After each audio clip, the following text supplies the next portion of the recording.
अस्सलाम वालेकुम। Hello friends, welcome to our channel. இன்றைக்கி நம்ம சேனலில் சூப்பரான எக் பொடி மாஸ் பிரியாணி எப்படி பண்ண போகிறோம் தான் பார்க்க போகிறோம். நீங்கள் நம்ம சேனலுக்கு புதுசாக வந்திருந்தீங்கன்னா சப்ஸ்கிரைப் பண்ணிக்கோங்க. கூடவே பக்கத்தில் இருக்க பெல் ஐக்கானே கிளிக் பண்ணிக்கோங்க. வாங்க எப்படி செய்கிறதுன்னு வீடியோக்குள்ளே போய் பார்க்கலாம். அடுப்பில் ஒரு கடாய் சூடு பண்ணிக்கோங்க. அதில் 2 டேபிள் ஸ்பூன் அளவு ஆயில் ஊற்றிக்கோங்க. இதில் 1/2 டேபிள் ஸ்பூன் கடுகு, 1/2 டேபிள் ஸ்பூன் சீரகம் சேர்த்துக்கோங்க.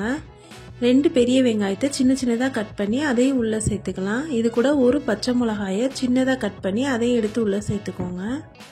நல்லா இந்த அளவு வதங்கினதுக்கப்புறம் இதில் 3 முட்டை உடச்சி ஊற்றிக்கோங்க.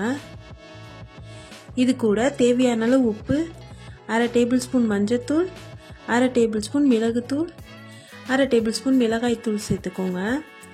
இது எல்லாத்தையும் நல்லா மிக்ஸ் பண்ணி எடுத்துக்கோங்க.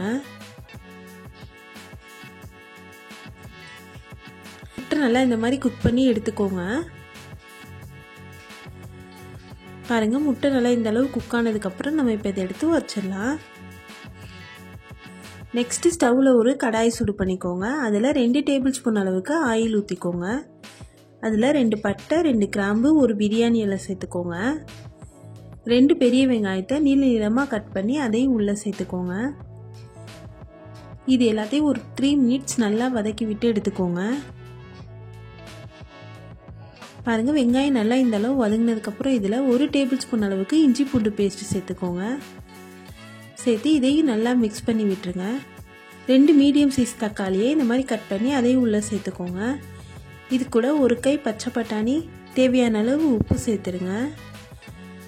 இது எல்லாத்தையும் நல்லா மிக்ஸ் பண்ணி விட்டுருங்க. தக்காளி நல்லா சாஃப்டாக குக் ஆகிற வரைக்கும். இப்போ பாருங்கள், தக்காளி நல்லா சாஃப்டாக குக் ஆகி வந்துடுச்சு. இப்போ நம்ம இதில் மசாலா ஆட் பண்ணிடலாம். 1/2 டேபிள் ஸ்பூன் மிளகாய்த்தூள், 1/4 டேபிள் ஸ்பூன் மஞ்சத்தூள், 1/2 டேபிள் ஸ்பூன் பிரியாணி மசாலா, ஒரு கை கொத்தமல்லி புதினா, 2 டேபிள் ஸ்பூன் அளவுக்கு தயிர் சேர்த்துக்கோங்க. சேர்த்து இது எல்லாத்தையும் நல்லா மிக்ஸ் பண்ணி விட்டுருங்க. மசாலாவோட பச்சை வாசனை போகிற வரைக்கும் இது நல்லா மிக்ஸ் பண்ணி விட்டுருங்க. இது கூட தண்ணி எதுவுமே நீங்கள் ஆட் பண்ணிடாதீங்க. பாருங்கள், மசாலா நல்லா மிக்ஸ் ஆனதுக்கப்புறம் நம்ம கிண்டி வச்சுருக்க முட்டை எடுத்து கொஞ்சமாக உள்ளே சேர்த்துக்கோங்க. இது கூட நம்ம வீட்டில் ஆக்கின லெஃப்ட் ஓவர் ரைஸ் எடுத்து மேலே சேர்த்துக்கோங்க. சேர்த்து இது கூட மேலே கொஞ்சமாக முட்டையை நல்லா தூவி விட்டுருங்க. கொஞ்சமாக ஃபுட் கலர் ஆட் பண்ணிக்கோங்க. இது வந்து ஆப்ஷனல் தான், வேணும்னா நீங்கள் ஆட் பண்ணிக்கலாம். 1 டேபிள் ஸ்பூன் அளவுக்கு நெய் சேர்த்துக்கோங்க. கொஞ்சமாக கொத்தமல்லி இலை சேர்த்து இதை க்ளோஸ் பண்ணிவிடுங்க.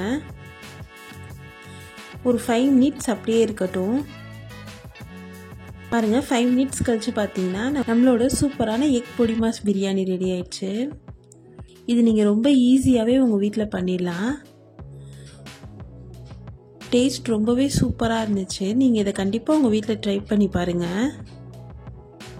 இதை ஒரு 2 மினிட்ஸ் நல்லா மிக்ஸ் பண்ணி விட்டுருங்க. இப்போ நீங்கள் ஸ்டவ் ஆஃப் பண்ணி இப்போ நீங்கள் இதை சர்வ் பண்ணிடலாம். அவ்வளோதான், நம்மளோட சூப்பரான எக் பொடி மாஸ் பிரியாணி ரெடி ஆயிடுச்சு. டேஸ்ட் ரொம்பவே சூப்பராக இருந்துச்சு. உங்களுக்கு இந்த வீடியோ பிடிச்சிருந்தா லைக் பண்ணுங்கள், ஷேர் பண்ணுங்கள், சப்ஸ்கிரைப் பண்ணுங்கள். தேங்க்ஸ் ஃபார் வாட்சிங்.